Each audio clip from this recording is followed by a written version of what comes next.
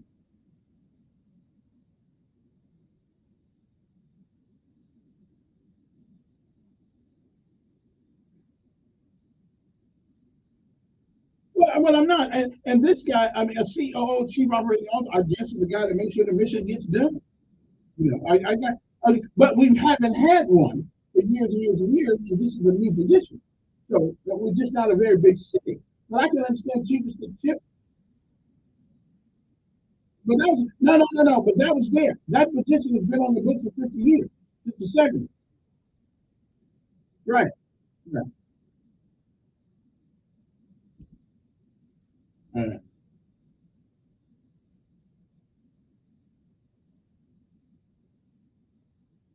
Well, somebody had one because I guess that's why the position has been there forever. But not sure he did though. Yeah. All right. Well, Emory didn't need one. He ran things. So I ain't mad at him. Hey, I appreciate it. Let me take one more call. Who's this?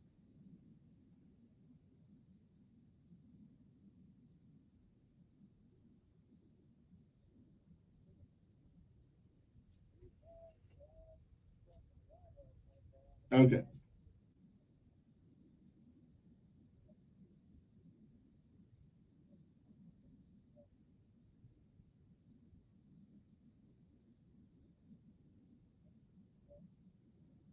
Right. Public safety. Right.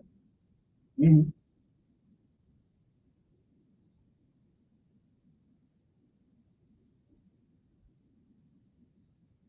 That was Sam. Right.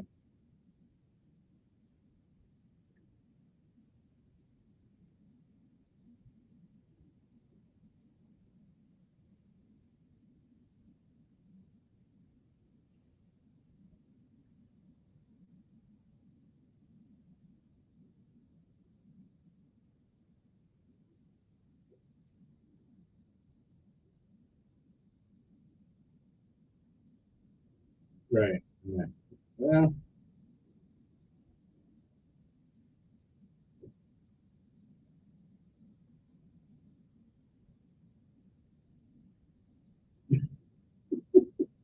I don't know. I don't know. I don't know. Yeah, that's interesting. Hey, appreciate it. Let me see here.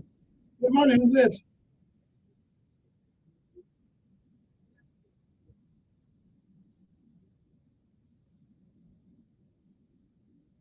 That was it.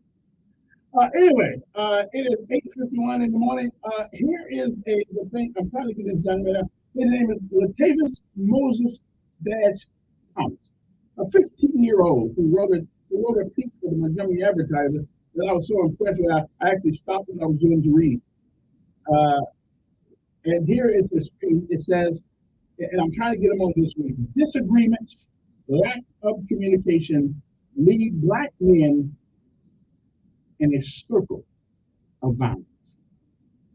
When the question arises, what's the biggest threat to young black men? We often think of white culture. I don't think that, but okay. But too often, we are at war with each other over things that could easily be resolved. Small amounts of money, women, disrespect. We tend to let these things come between us also as a community. Small disagreements can lead to death or serious injury due to us lacking vital communication skills and immediately resorting to violence. Because I'm 15 years old, a scholar at Valley Cross Academy downtown, I see with my own eyes lots of people, too many of my brothers, who fall victim to this cycle. When the children are exposed to violence early on, Later in life, they pay a big price. He's absolutely right about that. This violence causes young children to grow up without male figures in their lives, sometimes causing them to act out and to be misunderstood and punished because they don't know how to express themselves as a young black male. We try to express ourselves with music we listen to. We absorb our rap constantly, often feeling violence. These artists and media have young black men in a chokehold. It says young black children see the life of their black uncles, cousins, and fathers live as if they think it's acceptable. Is it all they can see? It says, I believe young black men fall victim to the cycle of violence because it's found around every corner of our lives. Their environment is like a magnet that keeps dragging them back. Latavius Moses Thomas is a 15-year-old student who attends Valiant Cross Academy in Montgomery. And I'm trying to get him on because I want to hear more on what he has to say about this. And the fact that a 15-year-old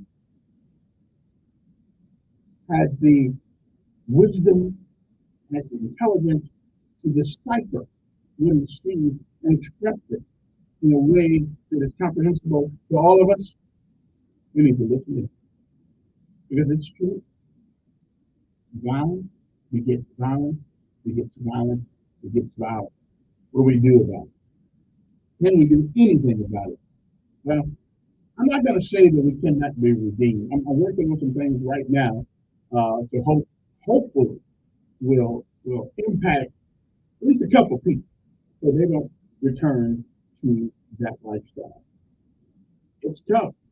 What are we going to offer them instead? What are we going to offer them instead? You know, I believe, and I hate bringing up jail and all that stuff, but I believe there should ought to be a severe punishment for a man who will not honor his children and do as best he can by them. And I think the woman should suffer the same consequence.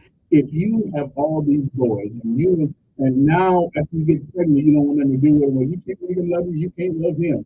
But you can make these people mandatory part of their children's lives and stop being an impediment. Stop being an impediment in your children's lives. They had nothing to do with getting it. Okay?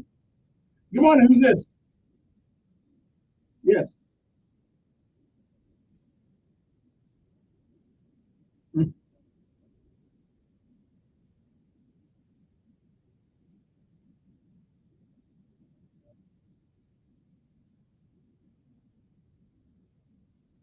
Mm-hmm.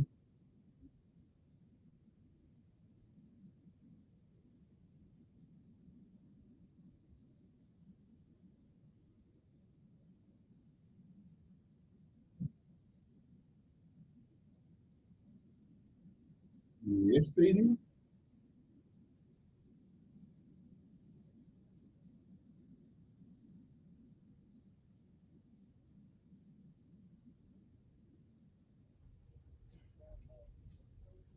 He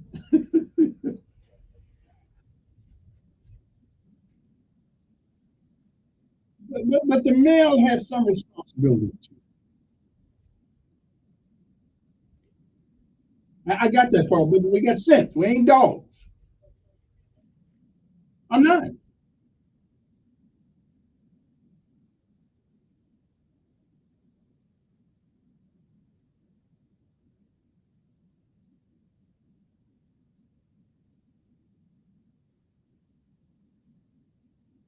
Hmm. All right then. Yeah, I'm trying to get that young man on sometime this week, and we'll talk about that. We see what some of this solution. But I think men, there ought to be a severe penalty to pay. I don't care if you're poor. I don't care if you don't have no money.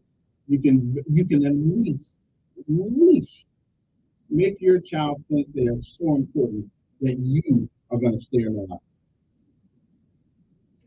Come on, you got 30 seconds. All right, then maybe you don't have 30 seconds. Good morning, you got 30 seconds.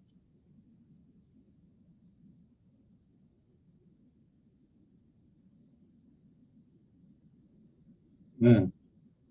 Okay, there may be some truth to that.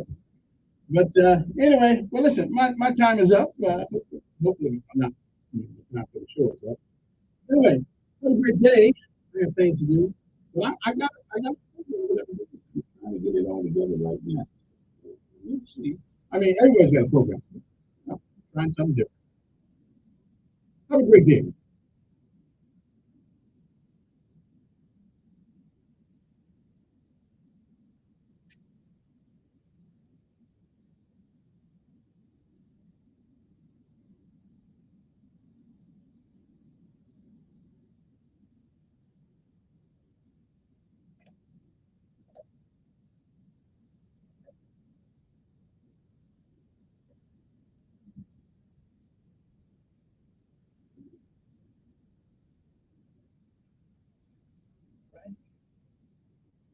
In 2020, shot and killed 5 police. Spurgeon shot and killed 5 people and wounded 8 others, including 3 police officers. The Alabama Law Enforcement Agency identified the state trooper injured in a shooting Sunday night. State Corporal Jeremy Alford tried to pull over a vehicle in Connecticut County. It ended with a crash in Escambia County and shots fired. 1 suspect is dead, 2 others taken to the hospital. Corporal Alford expects to make a full recovery. Supporters of early childhood education want lawmakers to approve Governor Kay Ivey's budget proposal. That includes a $42 million increase for the first class pre-K program and Quality Stars program. The increase added